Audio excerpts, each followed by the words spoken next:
बोलिए भारत माता की, भारत माता की, भारत माता की। मोदी जी आप आगे बढ़ो, मोदी जी आप आगे बढ़ो। मोदी है तो, मोदी है तो। आज के इस विजय श्री के आभार कार्यक्रम में मंच पर उपस्थित हम सबके यशस्वी प्रधानमंत्री आदरणीय श्री नरेंद्र मोदी जी, हमारे रक्षा मंत्री श्री राजनाथ सिंह जी, गृह मंत्री अमित भाई शाह जी और यहां इतनी बड़ी संख्या में एकत्र आए देवी और सज्जनों, मीडिया के मेरे साथी और करोड़ों लोग जो इस समय डिजिटल दुनिया के माध्यम से जुड़े हैं, आप सबकी ओर से आज के इस आभार कार्यक्रम में और विजयश्री के कार्यक्रम में मैं अपनी ओर से और आप सबकी ओर से आदरणीय प्रधानमंत्री जी का हार्दिक अभिनंदन करता हूं, स्वागत करता हूं। मित्रों, ये ऐतिहासिक दिन, ये विशेष दिन जो आज भारत की जनता ने, महाराष्ट्र की जनता ने और विभिन्न राज्यों के उपचुनाव ने जो संदेश दिया है, वह निश्चित रूप में जिस कार्य को, जिस साधना को आदरणीय प्रधानमंत्री मोदी जी ने देशवासियों की सेवा करने का संकल्प उठाया, उस पर फिर से एक बार जनता ने मुहर लगा दी है। इसके लिए विशेष करके महाराष्ट्र की जनता, विभिन्न राज्यों में उपचुनाव की जनता और झारखंड की जनता को मैं बहुत बहुत धन्यवाद देता हूं, आभार व्यक्त करता हूं। मित्रों, जब मैं प्रधानमंत्री जी का अभिनंदन कर रहा हूं और आज सवेरे जब नतीजे आने शुरू हुए, तो हमें यह भी ध्यान में रखना चाहिए कि कल ही प्रधानमंत्री जी अपने 5 दिन की यात्रा में नाइजीरिया, ब्राजील और गयाना से होकर के आए हैं और दुनिया में, देश में, दुनिया में आदरणीय प्रधानमंत्री जी ने अपनी छाप छोड़ी।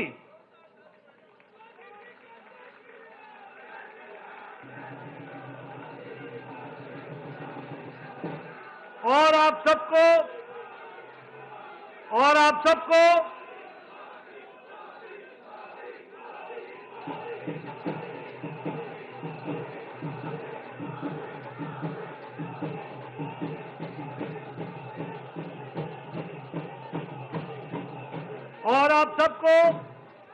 जानकर यह खुशी होगी कि नाइजीरिया ने और गयाना ने आदरणीय मोदी जी को अपने सर्वोच्च सम्मान के साथ उनको सम्मानित किया है। यह हम सब के लिए गर्व की घड़ी है, गर्व का पल है, जब अंतर्राष्ट्रीय जगत में आदरणीय प्रधानमंत्री मोदी जी की छवि और भारत की छवि को जो मोदी जी ने दुनिया में पहुंचाया है, उसको दुनिया ने भी माना है और उसको सराहा है।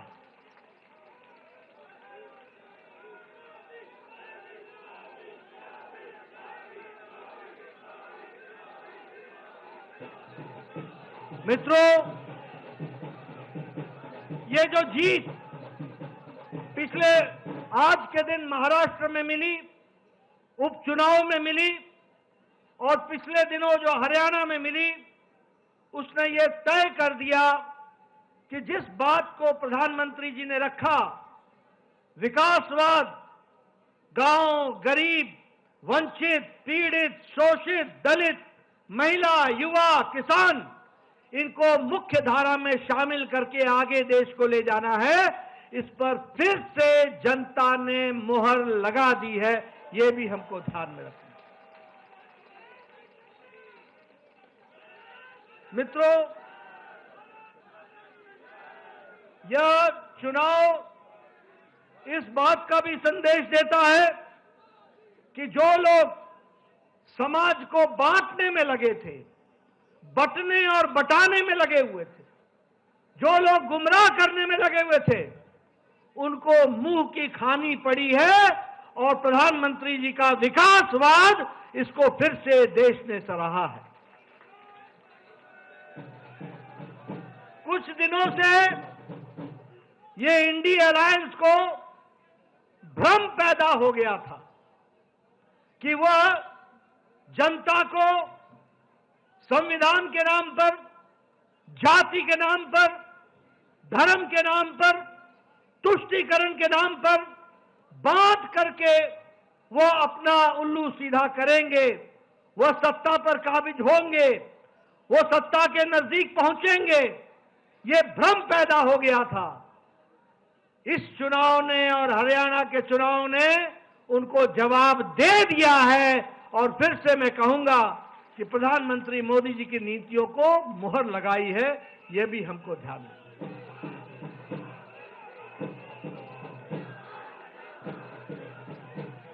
मैं यहां यह भी बताना चाहता हूं कि महाराष्ट्र का चुनाव, महाराष्ट्र का जनादेश हमें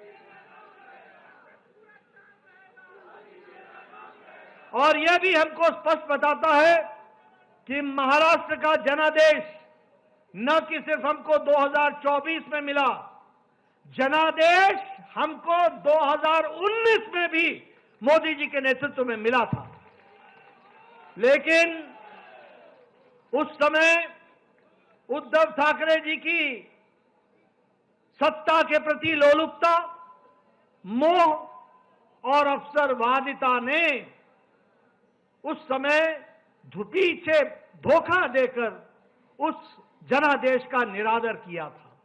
और आज महाराष्ट्र की जनता ने फिर से आदर दे करके, उनको धक्का दिखा करके यह संदेश दे दिया है कि जनता मोदी जी के साथ है, महायुति के साथ है, भारतीय जनता पार्टी शिवसेना के साथ है और हमारे एनसीपी के साथ है। मित्रों, आंकड़े ये भी बताते हैं कि अगाड़ी को, ये जो महाअगाड़ी थी, इसको भी संदेश दे दिया है। और जब मैं संदेश देने की बात कहता हूं तो मुझे कांग्रेस के बारे में प्रधानमंत्री जी ने कहा था लोकसभा के चुनाव के पश्चात कि ये परजीवी पार्टी है, ये बेल की तरह, लता की तरह किसी के साथ चिपक जाती है और जिसके साथ चिपकती है उसको भी सुखा देती है। इस चुनाव ने तो कांग्रेस पार्टी को खुद तो सुखाया ही सुखाया, परजीवी को, दूसरे को भी सुखा दिया। और जो अगाड़ी के नतीजे हैं वो इस बात को प्रमाणित करते हैं परजीवी के बारे में। मैं यहां यह भी बताना चाहता हूं कि प्रधानमंत्री जी, आपके नेतृत्व में एक नया शब्द इजाद हुआ, जिसे राजनीति में जिसका उपयोग पिछले 70 साल नहीं हुआ था, क्योंकि 70 साल तक हम एंटी इनकम्बेंसी सुनते थे। आज हम प्रो इनकम्बेंसी सुन रहे हैं। और जब हम प्रो इनकम्बेंसी की बात कहते हैं तो गुजरात में 3 दशक तक कमल खिला है, कमल खिला है, कमल खिला है। मध्य प्रदेश में 2 दशक से कमल खिल रहा है। और असम में, त्रिपुरा में, उत्तराखंड में, उत्तर प्रदेश में, गोवा में, यहां 2-2 टर्म, दूसरी टर्म भी भारतीय जनता पार्टी का और एनडीए का परचम लहरा रहा है। और महाराष्ट्र में भी इस बार रिकॉर्ड टूटा है, इसको भी हमको ध्यान में रखना चाहिए। मित्रों, मैं यहां यह भी बताना चाहूंगा कि बाई इलेक्शन में, उपचुनाव में, उसमें भी पहले हमारे पास सिर्फ 11 सीटें थी। आज भारतीय जनता पार्टी 20 सीटें जीत करके आई और एनडीए 8 सीट जीत करके आई। 28 सीटें हम जीत करके आए हैं और वह भी देश का मूड बताता है, देश का मन बताता है, जिसको हमको हमेशा समझना चाहिए। उत्तर प्रदेश में 9 में से 7 सीटें भारतीय जनता पार्टी के पक्ष में गई और कुंदरची की सीट पहली बार भारतीय जनता पार्टी जीत करके आई और वहां परचम लहराया है। राजस्थान में हमारे पास 2 सीटें थी एनडीए की, 1 सीट बीजेपी की थी। आज राजस्थान में 7 में से 5 सीटें भारतीय जनता पार्टी के पक्ष में गई हैं।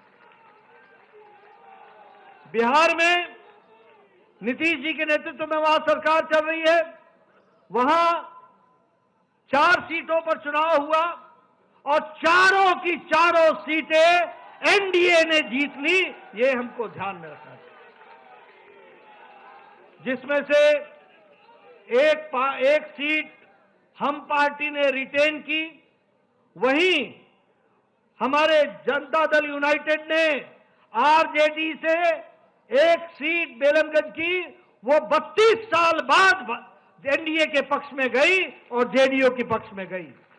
और उसी तरीके से हमारे शाहबाद इलाके में जो दोनों सीटें आरजेडी के कब्जे में थी, दोनों ही जगह कमल खिला और भारतीय जनता पार्टी की सीट।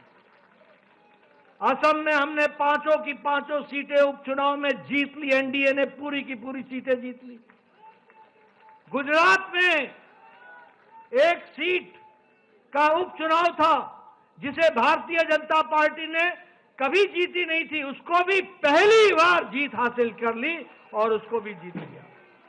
मध्य प्रदेश, छत्तीसगढ़ और उत्तराखंड में हमने अपनी 1-1 सीट रिटेन कर ली और इसी तरीके से हम ये कह सकते हैं कि सारी ताकत लगाने से, जो आप लोगों के सहयोग से यह जीत हम सब लोगों को हासिल हुई है।